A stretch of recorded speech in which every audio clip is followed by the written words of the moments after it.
नमस्कार, आप देख रहे हैं डेली लाइव। मैं हाजिर हूँ अपना साप्ताहिक कार्यक्रम सरोकार लेकर। सरोकार में आज हमारे साथ हैं doctor, professor, social worker Shrimati Suman Chawla. Shrimati Suman Chawla शहर के अनेक सामाजिक संगठनों से जुड़ी हुई हैं। इलाके के लिए होने वाले कई आंदोलनों में इन्होंने भाग लिया है। आज हम इनसे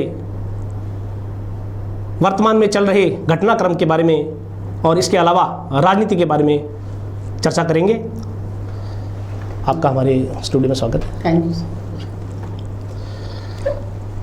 हम शुरुआत करते हैं, जो वर्तमान घटनाक्रम चल रहा है। सुरेशिया के अंदर एक बालिका के साथ दरिंदगी हुई है। आपके हिसाब से, आपके दृष्टिकोण से इसके लिए समाज का कौन कौन सा पहलू दोषी है? सर, मैं ये जो मानती हूँ कि इकोनॉमिक कॉज बहुत बड़ा रहता है।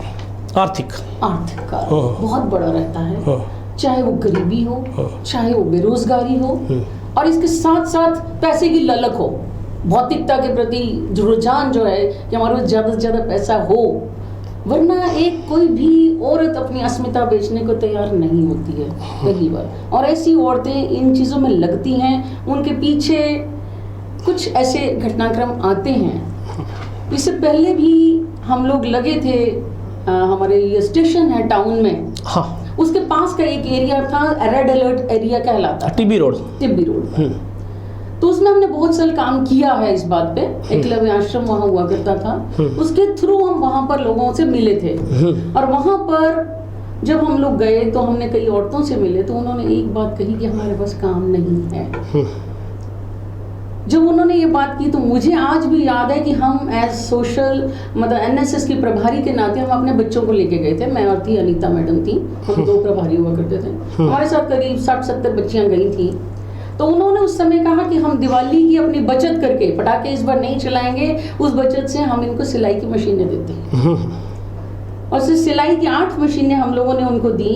वहाँ पर सिलाई केंद्र खुलवाया और उसके बाद बहुत सारी औरतों को रोजगार दिया गया। उन्होंने सिलाई चला के कईयों ने काम किया है।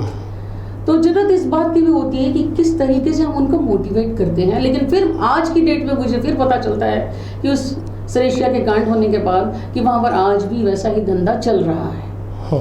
तो जहाँ तक ये सवाल है, और ये मंजू अग्रवाल जो यहाँ सरगना है मुख्य, ये बताया जाता है कि पहले हाउसिंग बोर्ड में ये धंधा करती थी और बहुत सारी लड़कियों का इन्वॉल्वमेंट था।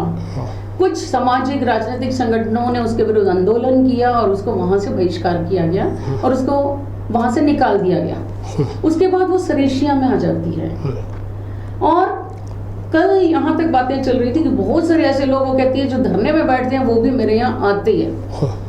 तो मैं ये मानती हूँ, जो लोग धरने पर बैठते हैं उन लोगों में से भी कुछ लोग हैं जो उसके पास जाया करते थे। उस समय कहा ये बात, कल ये सामने आई, कुछ नेताओं ने बात बताई, कुछ नेताओं ने बताई। हाँ, क्योंकि अभी वो पकड़ में नहीं आई, तो उसका स्टेटमेंट तो अभी आया नहीं। अभी उसका स्टेटमेंट पहले नहीं, पहले वाले की बात कर रही हूँ जो 2003 हाँ हाँ हाँ। और अभी की हालत ये है कि यहाँ पर अब चाहे राजनीतिक संरक्षण माने, चाहे सामाजिक कोई संगठन का माने, या पुलिस का संरक्षण मानो, क्योंकि बहुत नजदीक है चौकी के, और वहां पर ऐसा धंधा होता है और लड़कियां बेची जाती हैं। मैं नहीं मानती हूँ कि पुलिस को मालूम नहीं होगा। पुलिस को मालूम होगा। और उनके जो आम सामने बातें आ रही है वो ये कि पुलिस के संरक्षण में ही ये सब हो रहा था। क्योंकि अभी भी जब वो पकड़ने गए, बाल कल्याण समिति के पास जब ये खबर आई और उन्होंने, जब लोग की खबरें आई, उन्होंने कहा 3 बार हमने फोन कर दिया और पुलिस उनको पकड़ने नहीं आ रही है। जब नहीं आ रही है तो वो जोधा सिंह जी के कोई जानकर नहीं किया, उन्होंने भी शायद नॉर्मल वे में कर दिया कि क्यों नहीं जा रहे हो। वहां पर उस समय बताते हैं कि उस लेडी की बहू वहां पर थी, लेकिन उसको नहीं पकड़ा गया। तो ये सब बातें बड़ी इंडिकेट करती हैं कि पुलिस से मिली हुई है, कुछ मिली है। मैम, आपकी बात सही हो सकती है कि पुलिस का इसमें कोई इनको संरक्षण हो। आमजन का ये आरोप है कि इस मामले में या ऐसे मामलों में जब अधिकारी पूरी तरह से कार्रवाई नहीं करते हैं तो उसमें सामाजिक संगठन भी इसका लिए दोषी हैं। किस तरह से? वो इस तरह से कि जब भी कोई अधिकारी यहाँ आता है तो एक उसके स्वागत करने की, उसको गुलदस्ते भेंट करने की एक होड़ सी लग जाती है। उसको पलकों में बिठाने के लिए जो है लोग दौड़ पड़ते हैं। जब आने वाले अधिकारी को इस बात का एहसास होता है, उसको ये पता लगता है कि यहाँ की जनता खुशामद पसंद है, खुशामद करके खुश है, तब उसका भय वो निकल जाता है। सही बात। तो आप इसमें मैं कई बार सामाजिक संगठनों को क्या कहा, आज सामाजिक संगठन आंदोलन कर रहे हैं, तो यही तो सामाजिक संगठन है जो उनको सिर पे बिठाते हैं। बिल्कुल, कई जाते हैं पॉलिटिकली, कहीं नहीं मैम, कहीं नहीं, काफ़ी लोग जाते हैं, काफ़ी लोग जाते हैं। हम लोग फोटो वोटो छापते रहते हैं अखबार में, मीडिया के पास ये सारी चीज़ें आती हैं। मुझे याद है, मैंने कभी भी किसी के गुलदस्ता पेंट करने काम के लिए गई हूँ, मैं ऐसा नहीं कहती कि नहीं गए, काम के लिए गई हूँ, लेकिन गुलदस्ता पेंट करने के लिए हम ऑफिस में नहीं गए हैं। एक बात। दूसरी बात ये कहना चाहती हूँ कि यहाँ पर जो गंगानगर और हनुमानगढ़ एरिया है, ये आम तौर पे अफसरों की जो भाषा है वो ये बताती हूँ कि बड़ी मलाईदार बोझ है यहाँ पर लोग खुशामद भी करते हैं, पैसा भी देते हैं, और यहाँ पर लोग बड़े ज़्यादा ही शांति प्रिय है। ये और मैं कहना चाहती हूँ सर, आज यदि आंदोलनों के लिए किसी को हम बुलाना चाहें, लोग सामने नहीं आना चाहते हैं ज़्यादातर, वो शायद डरते हैं या अपना नाम नहीं लाना चाहते या इग्नोर करते हैं कि आज हमारे साथ नहीं हुआ। लेकिन मैं इन लोगों से ये कहना चाहती हूँ कि आज दिल्ली की बच्ची लाई गई है, यहाँ पर बेची गई है, कल किसी की बच्ची के साथ शरारत हो सकती है, आज किसी और की बच्ची, कल हमारी बच्ची भी हो सकती है। बिल्कुल। और बच्चियां साझी होती हैं, और खास तौर पे ये हनुमानगढ़ में नवरात्रों के पहले नवरात्रे में हुआ, और आज अष्टमी का दिन है। तो मुझे कहते हुए बड़ा दुख होता है कि जब इधर से तो हम कंजकों की पूजा करते हैं, ये दोगलापन क्यों है समाज में? इस दोगलेपन पे मैं क्वेश्चन हमेशा उठाती हूँ। एक तरफ तो हम पूजा कर रहे हैं, उनके कन्या को छू रहे हैं, गिफ्ट दे रहे हैं, और दूसरी तरफ हालत ये हो जाती है कि उनके साथ ही ऐसे घटना हो और आप सामने समाज में नहीं आ रहे। तो मैम, जैसे आपने कहा कि लोग पता नहीं क्यों घबराते हैं, सामने नहीं आते, तो आप इतना करती हैं समाज के लिए, इतने आंदोलनों में आप भाग लेती हैं, तो क्या ये भी नहीं होना चाहिए कि कुछ इस तरह के मतलब एक कैंप लगाए जाएं, शिविर लगाए जाएं, या लोगों को इकट्ठा कर करके कि इस तरह उनको जागरूक किया जाए कि अपने अधिकार क्या हैं, अपना दायित्व क्या है, समाज के प्रति अपनी क्या सोच होनी चाहिए, क्या अपने संस्कार होनी चाहिए, क्या इस दिशा में भी आपको काम नहीं करना चाहिए? नहीं, मैं अभी कॉलेजेस स्कूल्स में मैंने शुरू किया भी था, बच्चों को भी समझाने की, उसके मोटिवेशनल लेक्चर्स भी शुरू किए। वहाँ पर मैंने लड़कियों को ये भी बताने की कोशिश की कि आखिर गुड टच क्या है, बैड टच क्या है। लड़की भी ये समझे कि कोई आदमी उसको टच कर रहा है तो क्या वो सही उसकी नीयत भी है या नहीं है, ये बच्चों को भी समझने की जरूरत है। दूसरी, जहाँ तक समाज को जगाने की जरूरत है, हम लोग कोशिश करते हैं, जब भी कोई प्रोग्राम करते हैं बहुत सारे फोन करते हैं, लेकिन बहुत कम लोग आ पाते हैं। तो इसमें थोड़ा सा मैं देखती हूँ कि जो आगे बढ़े हुए लोग हैं वो कुछ अपने आप को सामाजिक नहीं मान के राजनीतिक मान लेते हैं। वो ये समझते हैं कि हमारा आका कोई और है, दूसरे का हमारा आका कोई और है। तो मैडम बीच में कहाँ से है, ये थोड़ा सा अभी मुझे नुकसान। हर आदमी अपने आप को पॉलिटिकल पार्टी से, अलग अलग पॉलिटिकल पार्टी से जोड़ करके अलग कर लेता है। उसको ये नहीं मालूम होता कि हमें पहले सामाजिक है, राजनीति बाद में आती है, पहले हमारे रिश्ते नाते हैं, हमारी अपनी जिंदगी है, हमारा अपने जीवन है, उसके लिए समझे।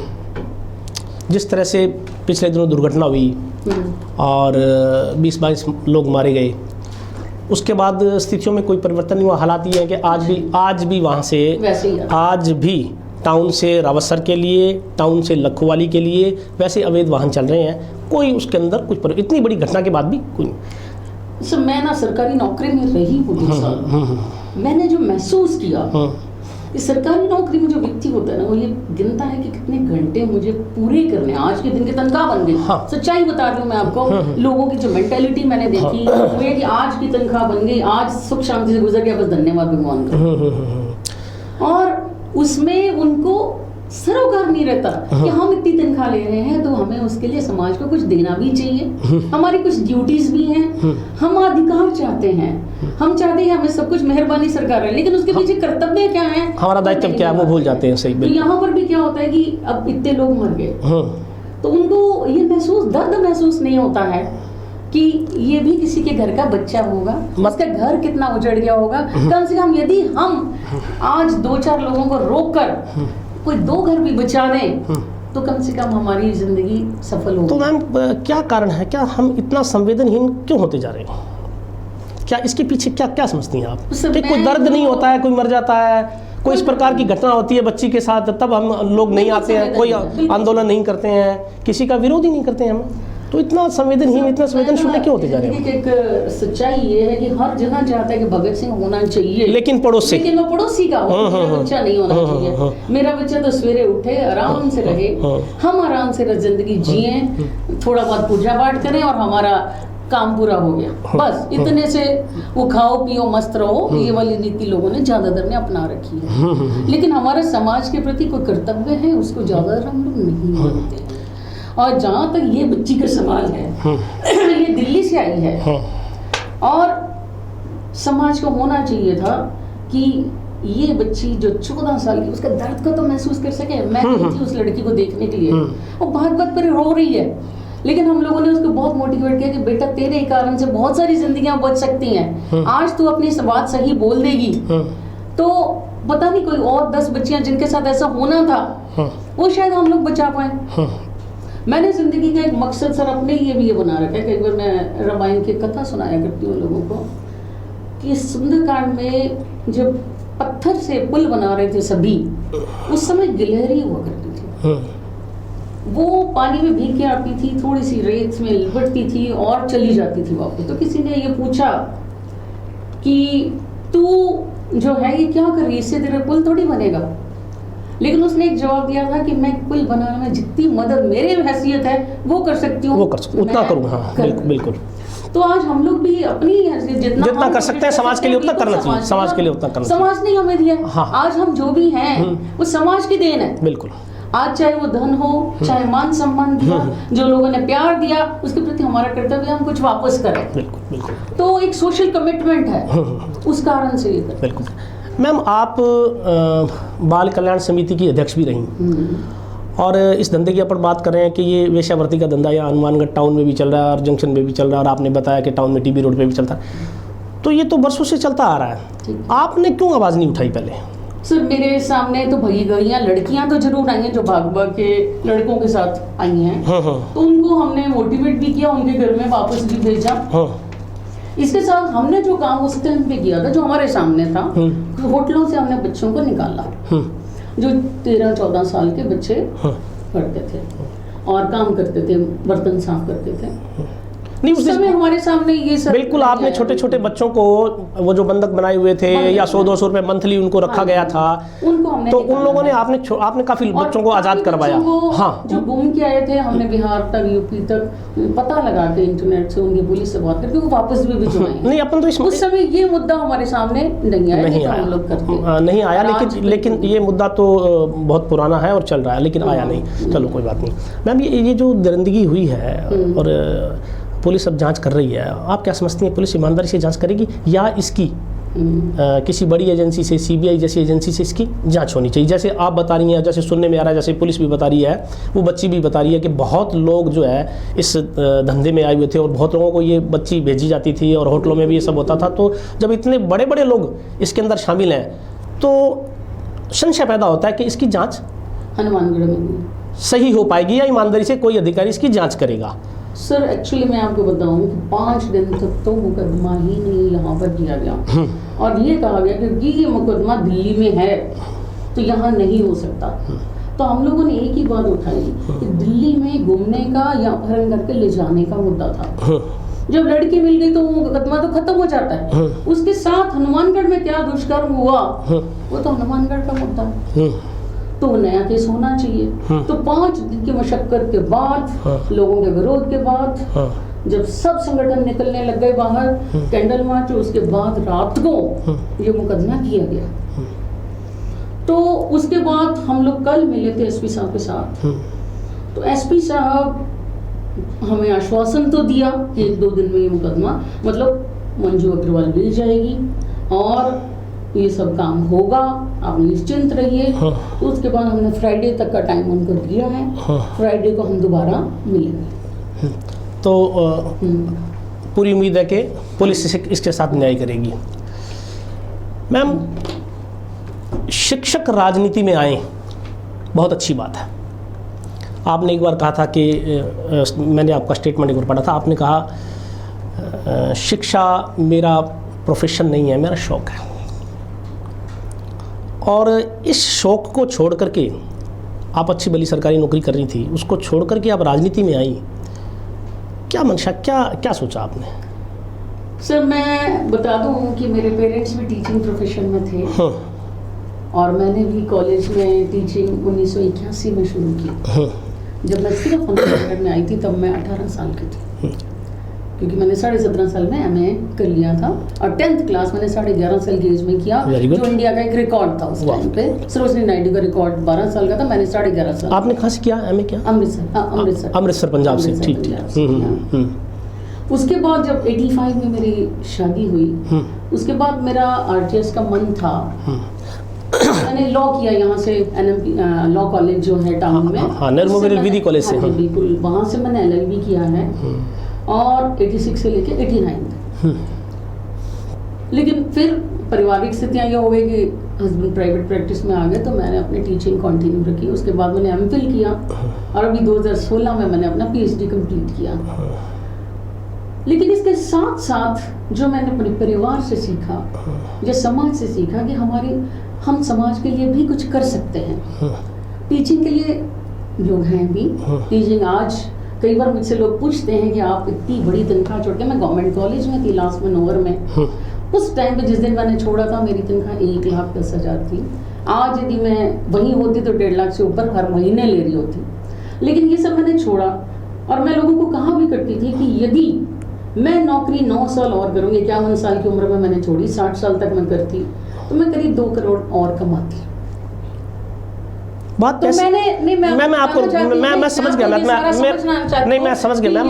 आप मैं अपने बच्चों को 2 प्लॉट और दे जाती या 2 खेत। मैं यही तो, मेरा सवाल यही तो है। मेरा सवाल यही तो है कि आपने PhD की, आपने डॉक्टरेट की डिग्री हासिल की, आपने LLB की, आप प्रोफेसर रहीं, इतना पढ़ने लिखने के बाद, और फिर आपने ये कहा कि मेरे पढ़ना और पढ़ाना मेरा शौक है। बिल्कुल। उसके बावजूद राजनीति जैसी चीज़ जिसको लोग अच्छा नहीं मानते एक तरह से, कि इसके अंदर ईमानदार लोग कम हैं, ईमानदार लोग बहुत हैं लेकिन फिर भी कम हैं लोग, तो उस लाइन में आप आई, राजनीति में आई, उस क्षेत्र में आप आई।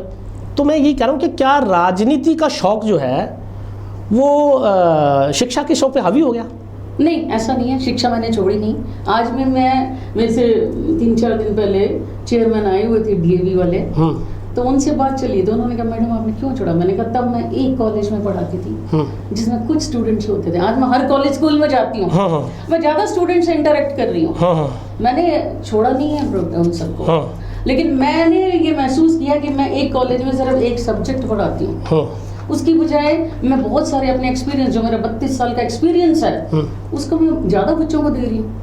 आज मैं बहुत सारे कॉलेजेस में, स्कूल्स में अपने मोटिवेशनल लेक्चर्स भी दे रही हूँ, उनके प्रोग्राम्स में जाती हूँ, उनको बातें बताती हूँ, तो मुझे ज़्यादा अच्छा लग रहा है। और उस समय जो मैंने सैलरी की बात करी थी सर, कि मेरा था, मैंने क्यों छोड़ी उसका बताती हूँ। मैंने यही सोच के कि अपने बच्चों को ज़्यादा से ज़्यादा मैं क्या दूंगी, 2-4 प्लॉट और ऐड कर जाऊंगी।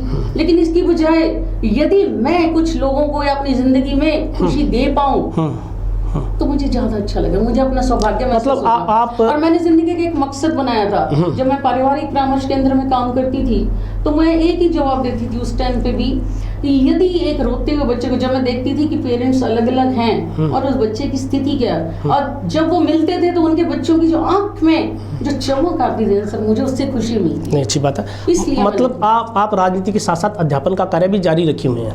अध्यापन उस तरीके से नहीं, क्लास लेना नहीं, लेकिन हाँ, वो उसका रूप दूसरा हो गया है। मैं, मेरा एक सवाल है कि राजनीति में आप आई हैं, समाज के लिए क्या सपने लेके आई हैं? सर समाज में मैं चाहती हूँ, जैसे हनुमानगढ़ में जैसे अभी चल रहा है, अपराध मुक्त चाहते हैं, और मैं ये चाहती हूँ कि यहाँ इंडस्ट्रीज खुले, यहाँ लोगों को रोजगार मिले, एग्रीकल्चर बेस्ड है यहाँ पर, उसके एग्रीकल्चर के रोजगार मिले। यहाँ पर बहुत ज़्यादा चावल होता है, उसको चावल की बेल्ट घोषित किया जाए, जैसे ये सेम का इलाका है, उसके लिए भी कुछ काम किया जाए, उसको प्रॉपर तरीके से सही करके उसके लोगों को, लोग जो मैं अभी देखती हूँ सर, खेती जिस तरीके से यहाँ पर चल रही है, ऐसा नहीं है कि ये उन्नत इलाका है, बहुत अच्छा इलाका है, लेकिन फिर भी बहुत सारे ऐसे लोग हैं जो तंग होते हैं उसके कारण से, खेती को छोड़ना चाहते हैं।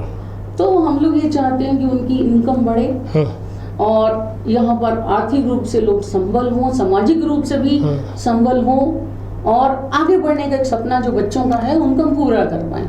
और जहाँ तक मैं दे पाऊंगी जरूर दूंगी। और जो एक सवाल मैंने कल भी कलेक्टर साहब से मिली थी मैं, और मैंने कहा था उनसे कि सर जो मंजू अग्रवाल है उसको तो पकड़ा जाए, वहाँ तक ठीक है, लेकिन बहुत सारी ऐसी लेडीज अब पता चल रही हैं जो अलग अलग इलाकों में काम कर रही हैं, तो उनका क्या किया जाए? बहुत सारी ऐसी होंगी जो पेट त्याग के लिए करती हैं, तो क्यों ना एक रोजगार का प्रबंध किया जाए। तो कल हमारी बात हुई कि ऐसी स्कीम्स हैं, उन्होंने मुझे बताया LMY की स्कीम है जिसमें 50,000 से 2 लाख का लोन दिलवाया जा सकता है लेडीज को। मतलब उसको जॉइंट एक काम कराया जाए। आपकी सोच ये है कि इस दलदल में फंसी महिलाओं को बिल्कुल बाहर लाने के लिए उनको आत्मनिर्भर बनाना, बहुत जरूरी, आर्थिक सहयोग करना, ताकि पेट की आग के लिए इस धंधे को नहीं अपनाएं, ये आपकी सोच है। प्रोफेसर सुमन चावला से हमारी बातचीत जारी रहेगी। वक्त हो चला है ब्रेक का, हाजिर होता हूं ब्रेक के बाद।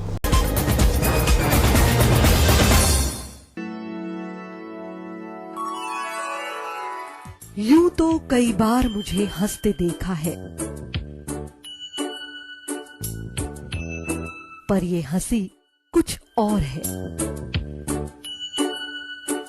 ये गहना मुझ पर जचता है, पर ये महज एक गहना नहीं, ये रूपरेखा है मेरे मन की, हंसती खिलखिलाती लहरों की, जो आतुर थी अब तक मुझ पर सजने को। इसलिए ये गहना ही मेरा सच्चा श्रृंगार है, श्रृंगार है, श्रृंगार है।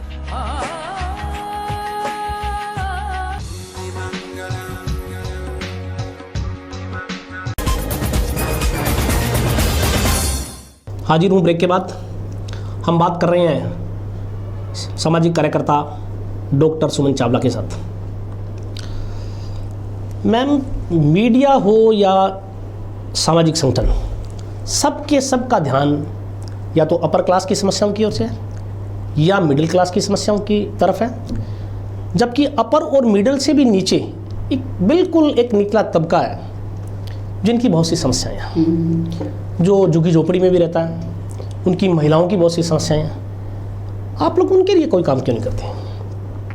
सर, जो कह रहे हैं आप वेश्यावृत्ति के धंधा, क्या ये अपर क्लास या मिडिल क्लास कर रहा है सर? मैं आपसे ये पूछूं। मैम, इसमें ज्यादातर ये लोअर क्लास में है। मंजू अग्रवाल जैसी पैसा इन्हीं लोगों से ही कमाती हैं। आज ये जो बच्ची लाई गई है, ये एक टेलर है, उसका फादर। तो मैम, फिर अगर इस क्षेत्र में काम किया होता, क्षमा चाहता हूँ मैं, अगर इस क्षेत्र में कोई काम किया गया होता, अगर जागरूकता लाई गई होती, तो मुझे लगता है ये स्थिति नहीं आती, ये हालात पैदा नहीं होते जो हुए हैं। आप जो कह रहे हैं, कोई नहीं, मेरा निवेदन है, कोई भी नहीं काम कर रहा। कौन सा संगठन? आप एक संगठन का मुझे नाम बताइए जो इस तरह की महिलाओं को सीधे रास्ते लाने का काम कर रहा हो। एक मुझे बताइए जरा। एक्चुअली जब तक पता ही नहीं चलता है, अब घरों में कुछ हो रहा है और आपका नॉर्मल वे में पड़ोस वाले को नहीं पता कि दुर्गा कॉलोनी में जब 5 लोग पकड़े गए स्काई चैनल ऑफिस के बिल्कुल सामने है, जैन प्लाजा के बिल्कुल साथ वाली बिल्डिंग में पकड़ा गया, तो क्या वो किसी को मालूम था? कई बार क्या होता है कि हम लोग इस बात की तरफ ध्यान नहीं देते कि किसी के घर में कोई आ रहा है। नहीं मैम, वो एक अलग चीज है, वो ये तो अपवाद है, अपने को नहीं पता लगा। जो रेड लाइट एरिया है, जो कुख्यात एरिया है, जिसको लिए तो मैंने आपको बताया कि जिसका डिमार्केशन पुलिस कर चुकी है, समाज कर चुका है, चिन्हित हो चुके हैं कि फला जगह पे ये सब चलता है। कल भी कलेक्टर साहब से बात हुई टाउन वाले इलाके के बारे में, हमारी उसके लिए चल रही थी सरीक्षा इतना ज्यादा गंदगी हमें नहीं मालूम था। कल भी यही बात चली, वहां से अभी हमने बात की तो कल बात हुई कि सर्वे हो गया है, वहां करीब 250 फैमिलीज ऐसी मिली हैं और हमारा नेक्स्ट टारगेट यही है कि अब उनके लिए हम लोग काम करेंगे। और कल हमारी ये आरसीट का ऑफिस जो है उसके थ्रू हम लोग ट्रेनिंग दिलाएंगे। मैं बीकानेर में जाके स्टडी भी किया मैंने, जैसे पापड़ बड़ी का उद्योग है, वहां पर कुछ महिलाओं को हम लोग इन्वॉल्व कर सकते हैं और हम लोग ये चाहते हैं कि हनुमानगढ़ का एक नाम भी हो किसी चीज़ के लिए। तो हमारे दिमाग में ये बात है कि जैसे वहाँ पर क्या होता है कि सवेरे आटा एक जगह बनता है और लेडीज को दे दिया जाता है, वो घर से पापड़ बना के ले आती है, नेक्स्ट डे फिर ले जाती है, उसके मान लो 20-30 रुपए किलो उनको दे दिया जाता है और शाम को 5-6 किलो का कर लेती है, 150-200 रुपया कमा सकती है। तो मेरे दिमाग में एक आइडिया है। फिर कल बात चली थी एक सर्फ साबुन या मोमबत्ती बनाने की भी। हम लोग चाहेंगे कि एक ऐसी रेगुलर आइटम्स बनवाई जाए जो आम पब्लिक के काम आए और बिक भी सकें। ये नहीं हो कि हम ऐसी कोई हाई फाई चीज बनाएं और जो हम बाद में मार्केटिंग ना कर पाए। तो यहाँ के हम लोगों की एक प्लान इसके बाद बनी है। जैसे अभी तिब्बी रोड के हम सर्वे हम लोग भी चाहते हैं सरकार को साथ लिया जाए। अकेले कोई भी संगठन करना चाहता है तो लोग आपको तवज्जो नहीं देते, एक बात। दूसरा है कि लोनिंग फैसिलिटी आप अकेले नहीं दिलवा पाते, क्योंकि बैंक्स जो हैं वो गारंटी मांगता है और बैंक ऐसे लोगों को लोन नहीं देना चाहता है। मैंने पहले भी कोशिश की थी सर, तो उसमें फिर वो आया कि आप सारों की गारंटी दो या करो, तो वो फिर देखा कि क्या लोग दे पाएंगे वो सारी उतना। तो मैम आपके पास आप इनर व्हील क्लब में भी हैं, बहुत से संगठन हैं। मैंने जो सच्चाई बताऊं आपको, आप सच्चाई कि बहुत कम लोग होते हैं जो रियल में काम करना चाहते हैं, सिर्फ नाम के लिए। बाकी यदि आप किसी खाने पे बुलाओगे सब लोग आ जाएंगे। हाँ।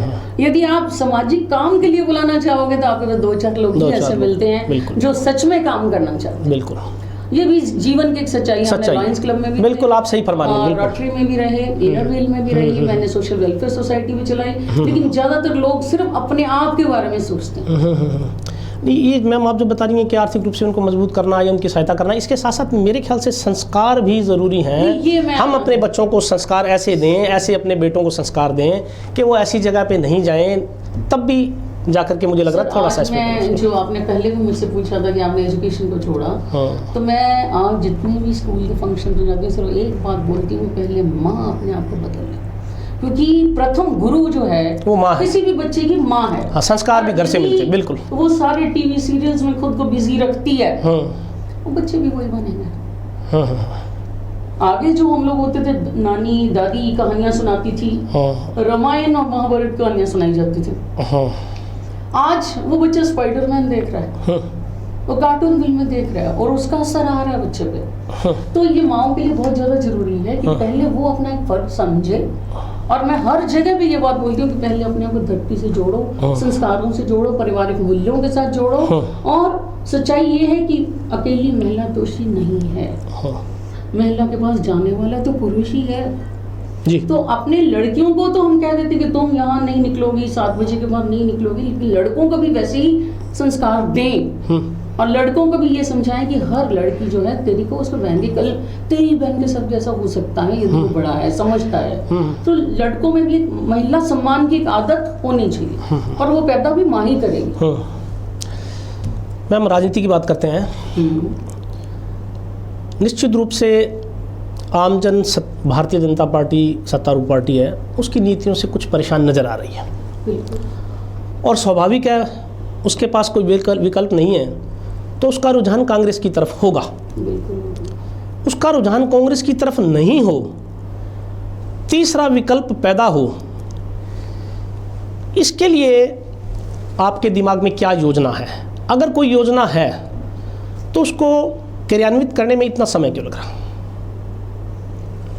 सर एक्चुअली क्या है, मैंने जो देखा, पहले मैंने एक तीसरा विकल्प बनाने की कोशिश की थी। सच्चाई है ये बात, हमने इलेक्शन लड़ा था, लेकिन मुझे जो वोट मिले वो 13,500 के करीब मिले। क्योंकि आम पब्लिक अभी जो कोशिश करती है वो यही करती है, या तो कांग्रेस या बीजेपी, उसमें कोई भी खड़ा हो, उनको कोई ज़्यादा मतलब नहीं पता होता, मतलब इंडिपेंडेंट को ज़्यादा लाइक नहीं करते। वो उनको ये लगता है कि कल को पता नहीं हमारे काम करा पाएंगे या नहीं करा पाएंगे, क्या सरकार में जा पाएंगे या नहीं जा पाएंगे, क्योंकि लोग सत्ता के साथ रहना पसंद करते हैं।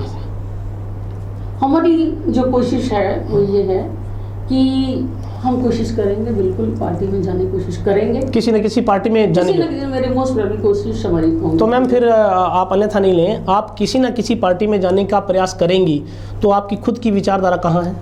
नहीं सर, मैं अभी कांग्रेस से ही तो निकली हूँ। हाँ, तो आपको हमने कोई पार्टी ज्वाइन नहीं। आप कांग्रेस से निकली हैं, अगर आपको बीजेपी वाले लेंगे तो आप जाएंगी? सर अभी तक तो कोई ज़्यादा मन नहीं है हमारा, नहीं है कांग्रेस में जाने का हमारा मन। नहीं, विचारधारा मैं आपसे पूछना चाहता हूँ कि आपकी विचारधारा कौन सी पार्टी से मेल खाती है? आप कांग्रेस से आई हैं, तो कांग्रेस, अभी चौधरी विनोद कुमार, पिछले दिनों उनका इंटरव्यू मैंने किया तो उन्होंने कहा भी हमारे साथ जो कुछ लोग जुड़े हुए थे वो महत्वाकांक्षी थे, तो वो अपनी महत्वाकांक्षा की वजह से चले गए। अब कांग्रेस आपको दोबारा लेती है, आप कांग्रेस में जाएंगी?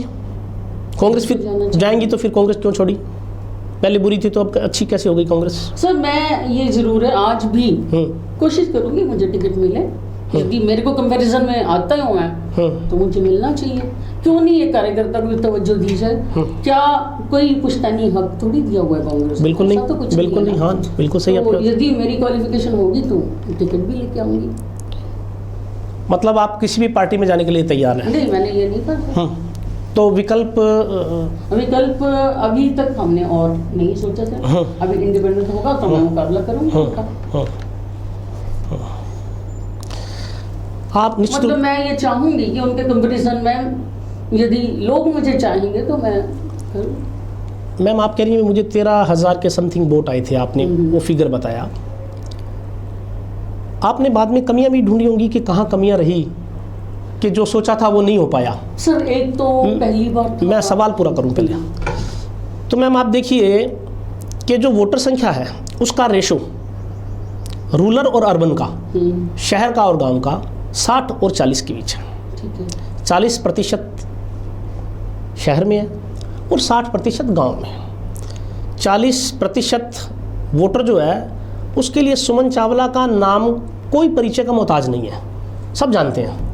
लेकिन 60% आपको नहीं जानते, तब भी नहीं जानते थे और मुझे लगता है अब भी नहीं जानते। तो इन 3 साल बीत गए हैं, इन 3 सालों में आपने क्या प्रयास किया गांव में जाकर के कि लोगों से मिली, कुछ ऐसा किया कि लोग आपको वोट दें? ऐसा सर कुछ मैंने ये किसानों की समस्याएं भी उठाई हैं, पिछले दिनों सरसों की खरीद की भी उठाई है। इससे पहले मुआवजे की भी गई है, मैं लोगों के साथ मिली भी हूँ। और जो ये जो सामाजिक मुद्दे हैं, यहाँ की बेरोजगारी की समस्या है, ये हम लोगों ने उठाई है। स्पिनिंग मिल का मुद्दा, स्पिनिंग मिल का मुद्दा गांव से जुड़ा हुआ नहीं है मैम। सर मैं एक बात बताऊं सर, आप गांव से शहर में, मिल्क शहर में है, लेकिन कॉटन कहाँ से आएगी? ठीक है। हाँ इनडायरेक्ट में। आज इनडायरेक्टली मैं मानती हूँ स्पिनिंग मिल खुली रहती तो यहाँ के लोगों को भी फायदा होता, यहाँ के बिजनेसमैन को भी फायदा होता, किसान को भी फायदा होता। तो ये इनडायरेक्टली किसानों से जुड़ी समस्या है। यहाँ यदि चावल की खेती के लिए नहीं मंडी बनाई जाती तो ये किसके साथ है? किसानों के साथ नहीं है। या सरसों की खरीद की बात है, या ओले के जब गिरे थे तब मैंने क्वेश्चनिंग उठाई थी, तो क्या वो गांव वाले लोगों का इंटरेस्ट नहीं है? मैं खुद किसान हूँ, मैं झंडा वाली में खुद खेती कराती हूँ। आप भी किसान परिवार से? खेती कराती हूँ मैं। हाँ, इसलिए उनका दर्द समझती हैं आप? बिल्कुल दर्द समझती हूँ कि रात दिन काम करते हैं, लेकिन उसके बदले में उनको उतना नहीं मिल पाता। मैं जानती हूँ कि आज आलू बिक रहा है 2 रुपए, और जब वो चिप्स बना के पैकेट में डाल के लोगों को 200 रुपए दे दिया जाता जी, तो वो किसान का दर्द में समझ रही हूँ। जब आलू है तो 2 रुपए का है, और जब वो चिप्स है तो 20 रुपए का है किसान के साथ। जैसे एक समस्या और भी जो महसूस करती हूँ, कॉर्पोरेट घरानों को तो लोन दे दिया जाता है 100 करोड़ 200 करोड़, और यदि किसान को दिया जाता है तो बहुत थोड़े दिन में उसको डिफॉल्टर घोषित कर दिया जाता है। तो किसानों की समस्याओं को मैं पूरी तरह से समझती हूँ, उनसे बात करती हूँ और लोगों से मिलती रहती हूँ यहाँ पर। मैम स्पिनिंग मिल के लिए आपने काफ़ी संघर्ष किया है, बड़े आंदोलन हुए हैं, कलेक्ट्रेट के सामने प्रदर्शन हुए हैं, धरने हुए हैं, रैलियाँ निकाली गई हैं, लेकिन नतीजा देख रहे हैं कि वही ढाक के 3 पात, कुछ भी नहीं हो पाया। बिल्कुल सही। समायोजन कर दिया गया, और अब तो हालात ये देखने को मिल रहे हैं कि जिन लोगों के लिए आप संघर्ष कर रही हैं वो मजदूर तक वहाँ आपके साथ नहीं है। क्या कहना चाहेंगे? सर एक्चुअली मैंने कभी ये सोच के नहीं किया कि मुझे उन मजदूरों को अपना वोटर बनाना है। पहली बात ये बता दूं मैं आपको, मैं दर्द महसूस करती हूँ गरीब। अभी आपने मुझसे वही भी पूछा था कि गरीब लोगों का जो दर्द है ना, और जिनके घर में रोटी नहीं बनती है, उनका दर्द मैं महसूस करती हूँ, क्योंकि मैं धरती से जुड़ी हुई हूँ। इसलिए मैं उनके साथ लगी। और मैं सच्चाई बताती हूँ कि जिस दिन पहली बार ये बंद होने की बात आई थी, उस टाइम पे मैंने जब लोगों से बात की कि मैं ये मुद्दा उठाना चाहती हूँ, तो लोगों ने मुझे कहा वो खुद ही 4 हिस्सों में बटे हुए हैं, आप क्या उठाओगे, क्या फ़ायदा उनके लिए। लेकिन मैंने जब ये मुद्दा उठाया पहली बार, तो उस टाइम पे वो चारों ग्रुप्स इकट्ठे हुए कि शायद हमारे लिए कोई लड़ेगा। उसके बाद हम लोग गहलोत साहब से भी मिले, हम लोग यहाँ क्लिक साहब से 3 बार करीब मिले हैं, हम लोग गुलाब चंद कटारिया जी से भी मिले इस चक्कर में। लेकिन बीजेपी की ये जो सरकार की इस समय की जो पॉलिसीज हैं वो ये कि घाटे की जितनी भी मिलें हैं उनको बंद कर दिया जाए। और मैं सच्चाई बताऊं कि स्पिनिंग मिल यहाँ की बहुत ज़्यादा लाभदायक मिल थी। यहाँ 2000 लोग काम करते थे एक टाइम पे, और यहाँ का जो धागा था वो एशिया में बहुत फेमस था, बहुत अच्छा धागा माना जाता था, और उसका पैसा मार्केट में भी आता था। लेकिन उसके बाद इसको 1994 में एक स्पिन फट बना दिया गया, गुलाबपुरा, गंगापुरा और हनुमानगढ़ को मिला के, जिसके कारण से धीरे धीरे प्रशासन प्रॉपर नहीं होने से इसमें घाटा आता गया। और आज भी मैं मानती हूँ कि ज़्यादा लंबा चौड़ा घाटा नहीं था। 17 करोड़ का घाटा सरकार के लिए कोई मायने नहीं रखता। जहाँ पर हम 125 करोड़ की LED बल्ब्स लोगों को दे देते हैं, नाम छपवा के सरकार दे देती है, वहाँ इतने लोगों को रोजगार देने के लिए और किसी शहर के लिए उन्नति के लिए ये 17 करोड़ का मायने नहीं था। उसमें यदि प्रॉपर RAS ऑफिसर लगा दिया जाता तो ये चल जाता। फिर उसके बाद मैं आपको बता, आप स्वीकार करनी है ना कि ये घाटे में चल रही थी, तो घाटे में चला करके कोई इकाई कब तक चलाएगा, चाहे कोई सरकार हो या प्राइवेट सेक्टर हो। बात बताइए कि जितना प्रशासन चलाते हैं उसमें कितनी तनख्वाह, तो रेवेन्यू तो आता ही होगा ना मैम। तो इसमें भी तो सर रेवेन्यू आता है, इसको प्रॉपर तरीके से थोड़ा सा और, क्योंकि इससे पहले जब कांग्रेस सरकार थी, या आप यूं कह सकती हैं कि कुछ ऐसे प्रयास किए जाते हैं कि स्पिनिंग मिल खुद का खर्च खुद उठा लेती, ऐसा कुछ किया जाना चाहिए था सरकार की तरफ से। नहीं, उसमें आपको बताऊं कि ये जो पैसा था 9 करोड़ रुपए उस समय दिया गया था 94 में दूसरी मिलों को, यदि उसको ब्याज समेत ही वापस कर दिया जाता तो ये मिल चल जाती। लेकिन बहुत हमने कोशिश की, लेकिन आज की हालत ये है कि उनको VRS दे दिया गया, मिल को बंद करने का ऐलान कर दिया गया, उसकी ज़मीन बेचने के लिए तैयार हो गए हैं। और हमने अब चल रहा है हमारा कि जो कम से कम जो लोग रह गए, कम से कम उनके घर में चूल्हा तो जले। तो हमने उनके लिए ये अब कोशिश कर रहे हैं कि उनको जो रह गए हैं उनका समायोजन हो जाए बाकी डिपार्टमेंट्स में, वो जाए। उसके बाद हम उठाना चाहते हैं मिल को, हम चाहेंगे कि बिके नहीं और मिल वापस चले, और शहर के लोगों को इकट्ठा करना चाहेंगे कि वो इसमें इंटरेस्ट लें, क्योंकि इनडायरेक्टली बेनिफिट जो पैसा आएगा, रेवेन्यू आएगा, वो हनुमानगढ़ में ही खर्च होगा। आपकी बातों से ऐसा लगता है कि आने वाले समय में आप इसको मुद्दा बनाने जा रही हैं। कोशिश करेंगे, मुद्दा बनाने जा रही हैं इसको। बिल्कुल करेंगे जी। लेकिन हम चाह रहे थे कि मजदूरों को घाटा नहीं हो, इसलिए मजदूर सेटल हो जाएं। लेकिन ये शहर का एक अहम मुद्दा है कि यहाँ इंडस्ट्रीज, यदि स्पिनिंग मिल भी चली गई है जैसे, तो सर बाकी फैक्ट्रियाँ भी बंद होने के कगार पे हैं। तो हनुमानगढ़ कहाँ जा रहा है? आगे बढ़ने के बजाय पीछे की तरफ लौट रहे हैं। तो ये थी डॉक्टर सुमन चावला, जिनका कहना है कि समाज में ऐसी दरिंदगी वाली घटनाएं पुनः न हो, इसके लिए कोई पुख्ता व्यवस्था की जानी चाहिए। डॉक्टर सुमन चावला का कहना है कि इस तरह के धंधों में लिप्त महिलाओं का एक बहुत बड़ा कारण आर्थिक कमजोरी भी है। सरकारी स्तर पे या सामाजिक स्तर पे ऐसे परिवारों को जो 2 टाइम की रोटी के लिए इस धंधे में जाने को मजबूर होती हैं, उनकी कोई व्यवस्था की जानी चाहिए। इसके अलावा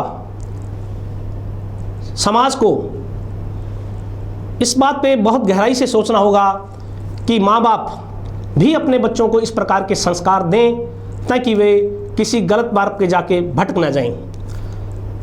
सुमन चावला ने विश्वास जताया कि पुलिस इस प्रकरण की ईमानदारी से जांच करेगी और ऐसे घिनौने लोग जो इस काम के लिए जिम्मेदार हैं उनको सज़ा मिलेगी। मैम, आप हमारे ऑफिस में आई, आपका बहुत बहुत शुक्रिया।